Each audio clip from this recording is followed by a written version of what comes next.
Good morning.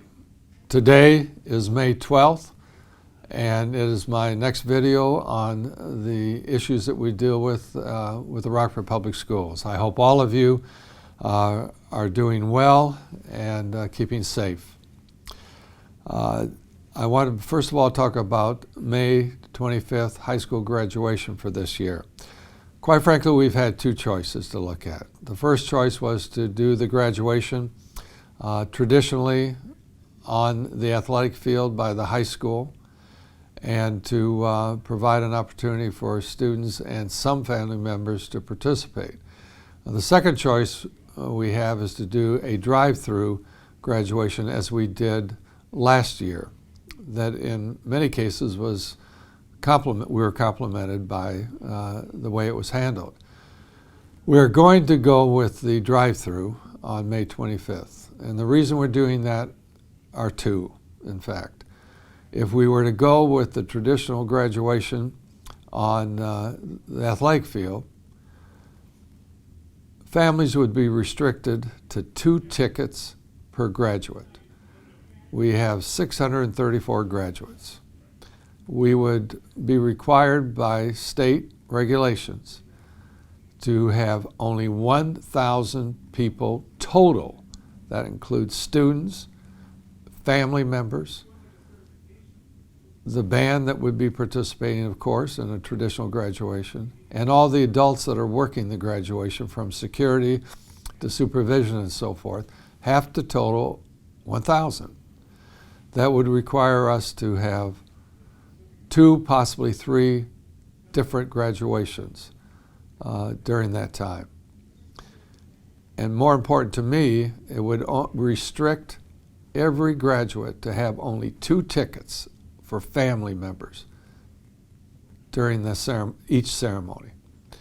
To go with the drive-through as we did last year, number one, families will be able to bring a number of people to the graduation, from parents to grandparents to brothers and sisters, friends, uncles and aunts and so forth. So you'll be able to bring most of your family with you. Also, you'll be up close to see your son or daughter graduate at the podium as we did last year, and you can take pictures, and quite frankly, it can be a fun event. So those are the 2 reasons why we have gone with the drive-through this year rather than the traditional ceremony as we did the drive-through last year, and it worked out well. Now I want to talk about safety issues. Now, we've had people express concerns regarding the requirement of students and staff to wear a mask, and I understand those concerns. The Board of Education understands those concerns. Nobody likes wearing these masks. I don't like wearing the mask, but it is something that is being directed to school districts by the Michigan Department of Health and Human Services, which is a regulatory organization, to monitor this issue and to establish protocols for it, the COVID I'm talking about, and also the Kent County Health Department, which is, of course, an arm to the State Department. I think it's important to understand that while masks do not preclude people from getting COVID, they're not a panacea, but they have been proven, scientifically, they have been proven to reduce the potential of people contracting COVID. And so that's why health departments across the country, let alone Michigan, are requiring the use of masks in public and private entities and large group settings as well.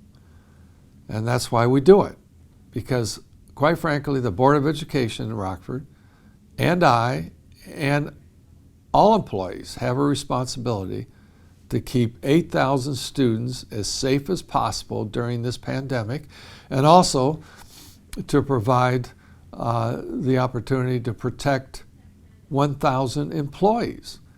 Plus, we have a responsibility to protect all public families and public people that come into our schools to be as safe as possible. And we take the safety of everyone involved in our school district very seriously.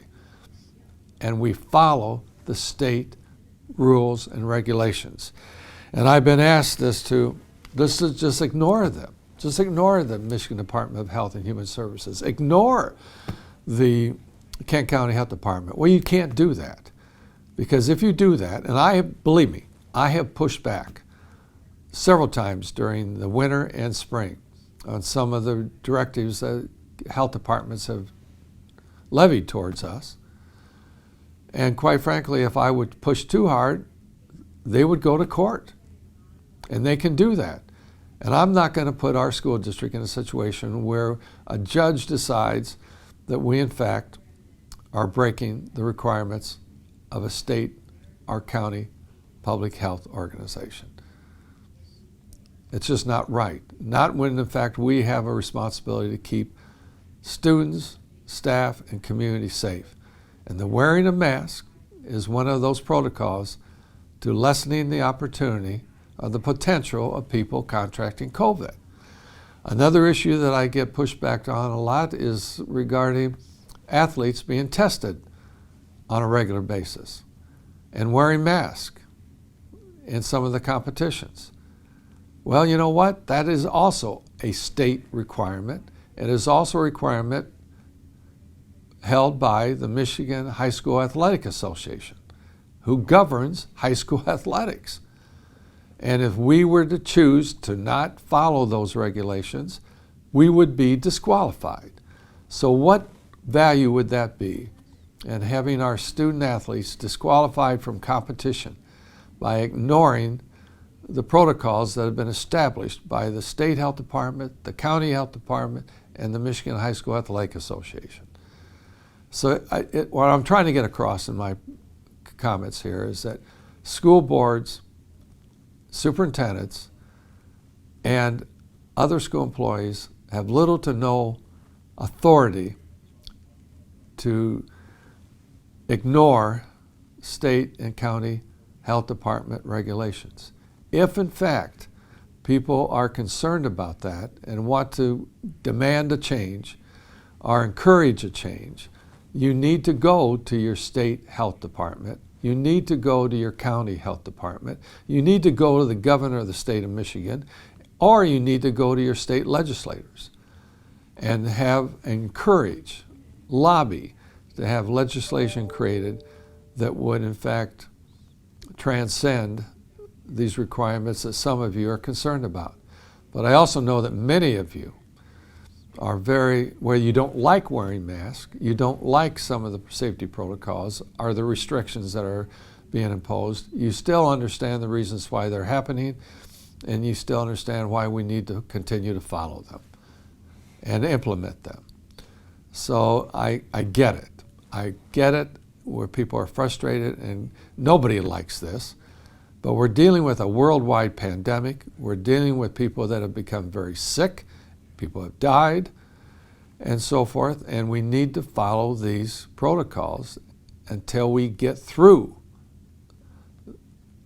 the seriousness, until we get through the pandemic. Now, I've been asked by people, what are we going to do this fall? What's going to happen in 2021-22 school year? What are going to be the requirements, the restrictions, the protocols, and so forth? And quite frankly, I can't tell you right now. I can't tell you next week or next month what it's going to be like. I can tell you towards the middle to end of August, we should know. We should know if these restrictions are going to end, which quite frankly I hope they do. We can decide at that point what's going to happen with those protocols such as washing hands, social distancing, and certainly wearing masks. And it would be my hope that in the issue of wearing masks, that it would be decided by our state and county health officials that there would be an option, such as families can decide whether they want their children to wear a mask, or families can decide that they don't want their children to wear a mask, and that either case would be supported by the school systems, by Rockford Public Schools. But I can't tell anybody how that's going to be. I can't project that at this time. As you all know, conditions change in a heartbeat. And if things get better, and we see a significant decline in positive cases, and we see that these protocols are lessened, in fact, then we'll do that. What I can tell you is this: we will have an option this fall for families who choose Rockford Virtual. So therefore, those that do not want their children in a face-to-face classroom situation this fall, we will be providing Rockford Virtual as we have this whole past year. That I can tell you. But as far as what the safety protocols will be, we're going to have to wait to the middle of August for that decision to be made. And that's just not Rockford Public Schools. That's every school district, public or private, in the state of Michigan. We'll have to wait for. Finally, I'd like to bring up, again, reminding people about our summer learning program, traditionally called summer school. It's amazing that we have had over 1,700 people, students, already sign up, kindergarten through 12th grade, and more people are signing up every day. This is a great opportunity for families to help their students deal with any kind of learning loss that is transformed during this pandemic. Also to be involved in enrichment activities, academically and so forth as well, and to be involved at the high school level in credit recovery. You still have time to register your children into our summer learning program. I encourage you to do so.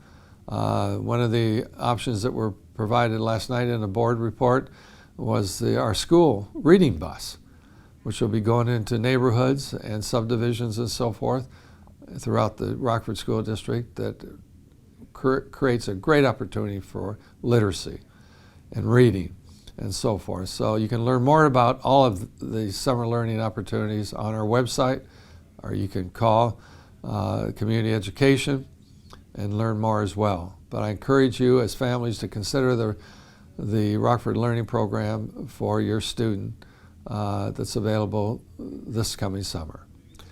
Well, I hope you've got some more information from what I've had to talk about today. I hope you have a very safe week, and I look forward to talking to you next Wednesday on May 19th. Thank you.